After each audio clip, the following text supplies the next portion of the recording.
바울은 5장 1절에서요 귀하고 복된 그런 선언 같은 것을 하죠. 그것이 무엇이냐면 사랑을 입은 자녀 같이라고 말합니다.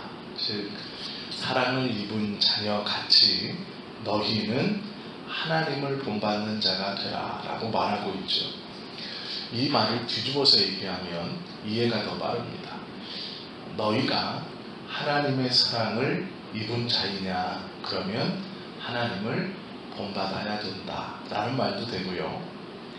하나님을 본받는 자는 하나님께 사랑받는 자다 라는 뜻도 됩니다.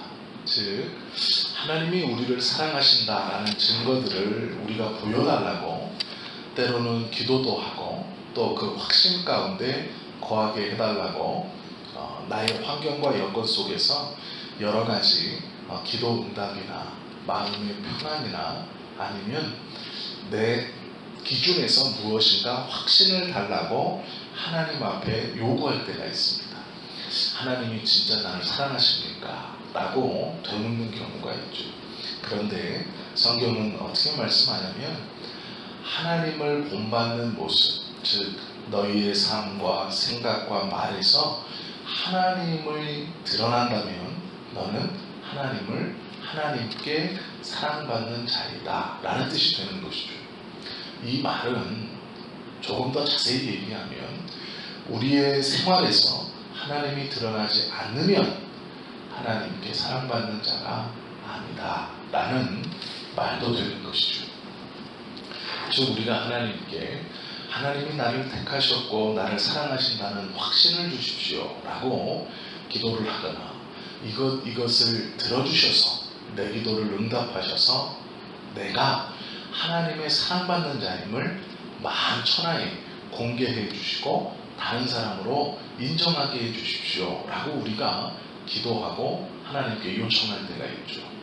근데 하나님께서 무엇을 이루어 주시고 증거를 보여주셔서 내가 너를 사랑한다 라고 하실 경우도 있지만 오늘 말씀해 보시면 너의 삶에서 내가 드러남은 즉 너의 삶에 나의 이름이 증거되는 그것이 내가 너를 사랑한다는 증거다 라고 우리의 삶에서 하나님이 드러나시는 것 그것이 내가 너를 사랑하는 것이다 라고 말씀해 주신다라는 것이죠.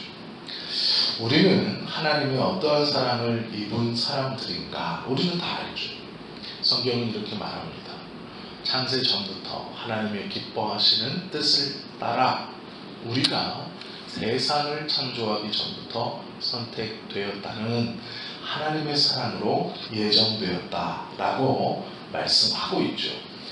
요한일서 4장 10절에 보면 사랑은 여기 있으니 우리가 하나님을 사랑한 것이 아니요 오직 하나님이 우리를 사랑하사 우리 죄를 위하여 화목제로 그 아들을 보내셨습니다 라고 말씀하고 있습니다. 어떠한 사랑을 받았는가? 그 아들을 주시기까지 우리를 사랑하는 표를 주실 만큼 우리를 사랑하셨다라고 말하죠. 로마서 5장 8절도 이렇게 기록되어 있습니다.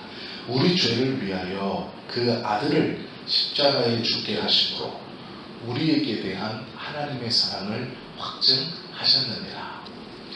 우리가 기도의 응답을 통해서 우리의 삶에 어떠한 이루어짐을 통해서 하나님이 날 사랑하신다는 것을 저들로 알게 해주십시오 라는 기도도 중요하고 그것도 매우 귀중한 일이지만 성경은 너는 이미 사랑을 받았고 너의 삶 속에서 내가 증언되는 그것이 내가 보여지는 그것이 내가 너를 사랑한다는 증거다 라고 하나님의 사랑의 확증이 우리 안에 이미 있음을 우리가 이제 그것을 보여내고 살아야 한다는 것을 말씀하고 있죠.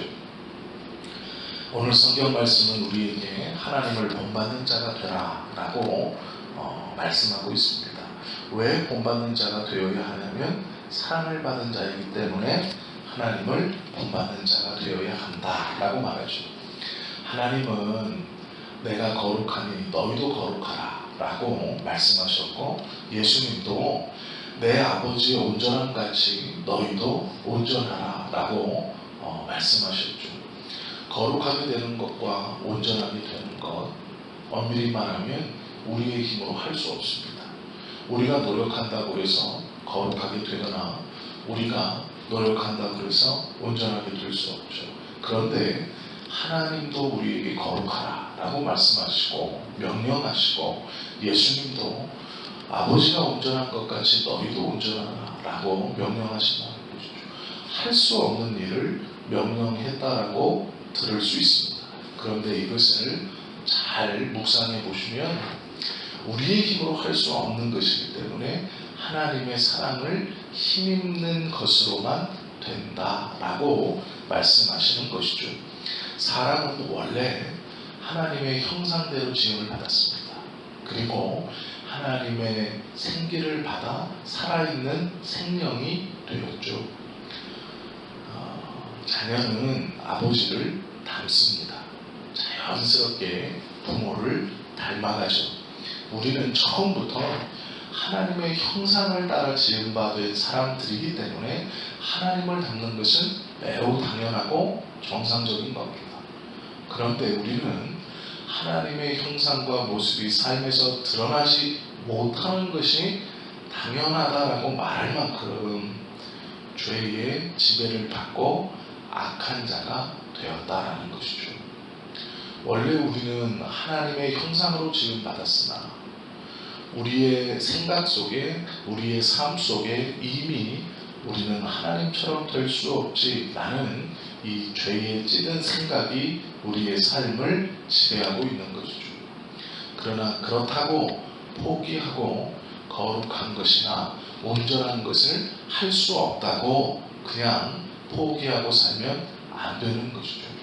우리는 처음부터 하나님의 형상대로 지음을 받은 자이기 때문에 예수 그리스도의 십자가를 통해서 우리의 죄를 용서받고 그 죄에서 자유하게 되었다는 말은 이제 다시 처음으로 돌아가 하나님을 닮아가는 삶의 모습으로 살아갈 수 있는 능력이 충분히 있다고 말씀해 주시는 겁니다.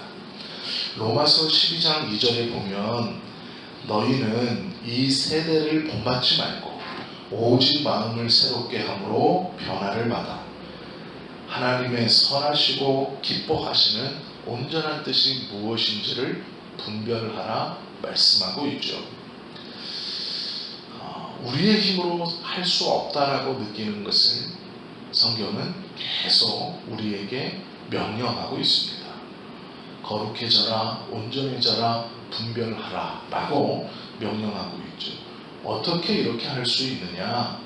오늘 2절의 말씀처럼 그리스도께서 너희를 사랑하신 것 같이 너희도 서로 사랑 가운데서 행하라 말씀합니다.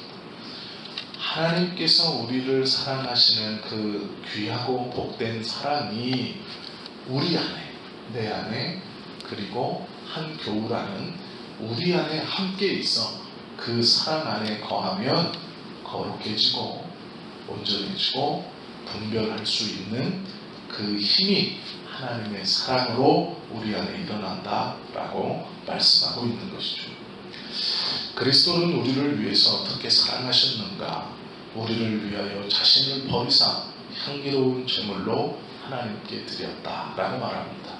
우리 스스로 할 수 없는 이 큰 일을 우리에게 가능하게 하시기 위해서 예수님은 자신의 몸을 직접 희생하셨고, 하나님은 우리를 사랑하신다는 그 사랑을 이미 증거하셨다. 성경은 말씀하고 있죠. 주님은 어느 한 단체를 위해서 돌아가신 것이 아니고 우리 개인을 위해서 돌아가셨다는 것을 우리는 알고 있죠. 성경에서는 이것을 하나님의 사랑이라고 말씀하고 있습니다. 향기로운 제물은 하나님을 기쁘시게 하기 위해 연락되었다는 뜻이죠. 바울은요, 오늘 이 짧은 1절, 2절을 통해서 그리스도의 사랑이 어떠한 것인지, 하나님의 사랑이 어떠한 것인지, 하나님의 사랑을 받은 우리가 어떻게 살아야 하는지를 우리에게 알려주고 권면하고 있습니다. 오늘 하루를 살아가시면서 오늘 말씀을 한 번쯤은 우리의 생각과 언어를 또 대화 가운데서 이 말씀을 한 번은 생각하시고 묵상하시면 좋을 것 같습니다.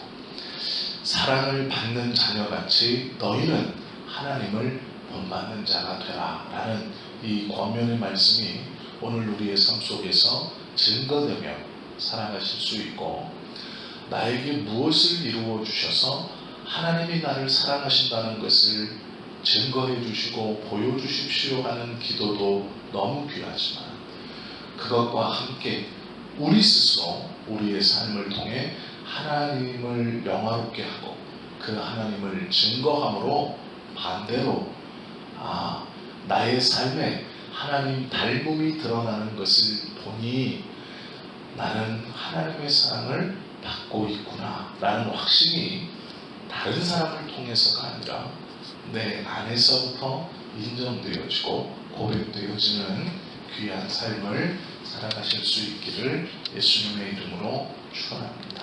기도하시겠습니다.